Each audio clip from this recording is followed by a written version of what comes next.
Hey, dear friends, it is so great to be with you today and to discuss and learn from one another from God's Word. I know that I didn't mention this yesterday in our lesson, but in yesterday's reading, I hope that you celebrated the returning of the exiles. King Cyrus, if you remember, this has been prophesied, and I wish I had gone back and looked at the prophecy of when God said, I will use Cyrus and he will use Artaxerxes. He will use people to accomplish his work.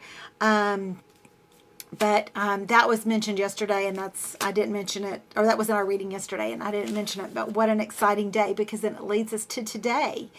And I wonder if you noticed over in the bottom of in chapter 2 of Ezra, in verse 64, 63, 64, 65, those verses where he's breaking down the 42,000 plus people, and he's breaking them down in groups.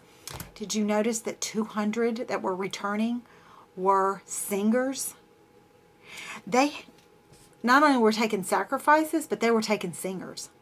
They were planning to reunite themselves and reestablish themselves with the Lord their God.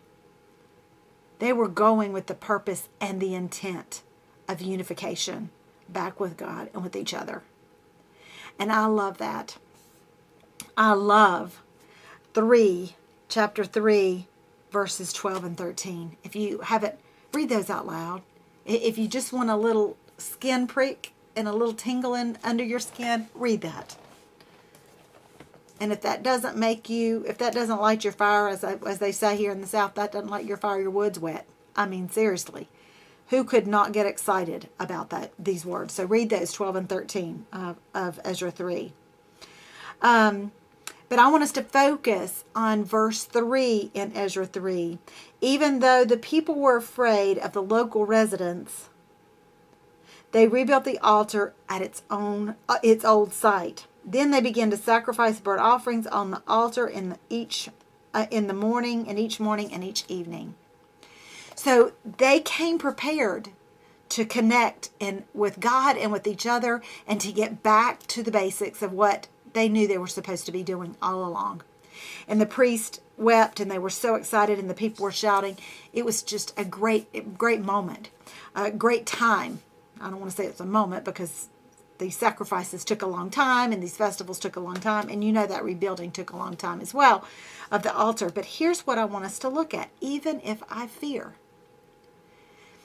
they were afraid of the residents. They were afraid of the opposition, and there is going to be opposition. There is, and it's to come. But here's what I want us to know: is that fear is a great alarm to us.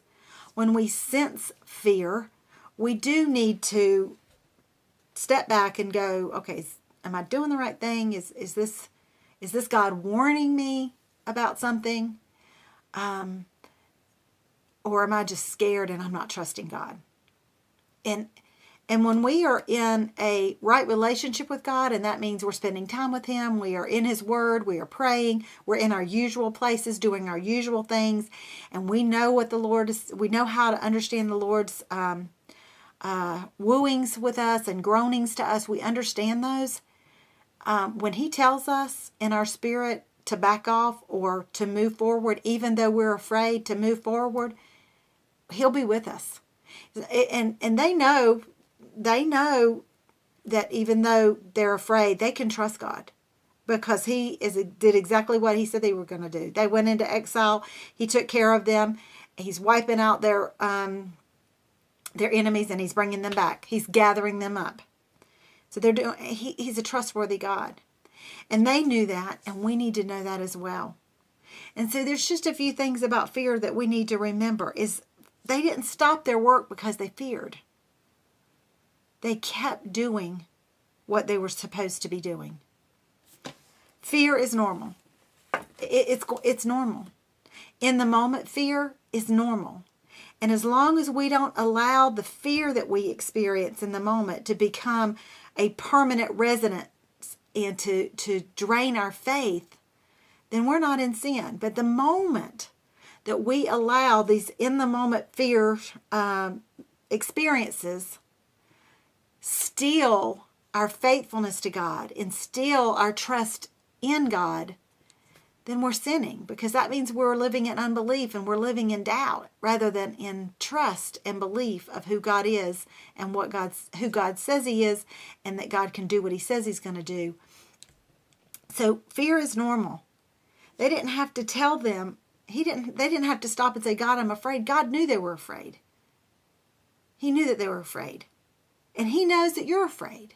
And He knows that I'm afraid. And that's okay, because fear is normal. And fear should never keep us from our goal.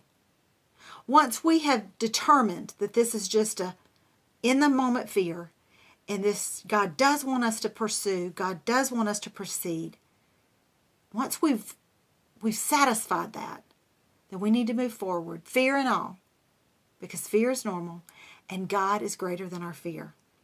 Because here's what we know about fear, is that fear is cast out or expelled with perfect love.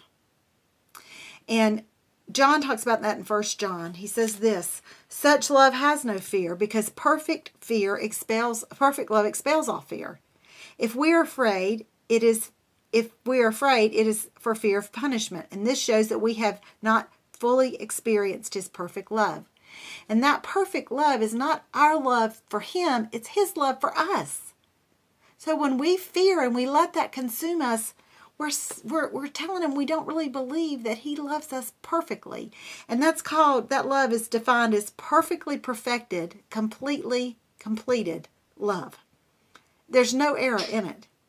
And it will cast out all fear, all doubt, and all unbelief. And we need to live our lives in a way that the enemy, even the enemies that are real, like tangible enemies that seek to devour us and destroy us and mess with us, that's here on this earth, and even those that are in the spiritual realm, live a life fearlessly so that they know that fear is not a factor with us. They can't mess with us that way, because our God has expelled our fear. In this moment, in this situation, the fear has been expelled with His perfect love. And all we have to do is lean into that. So even if I fear, it's normal. God knows it, and God can expel it, because His love is perfectly perfected, and it is completely completed. We'll see you tomorrow on Read Through the Word.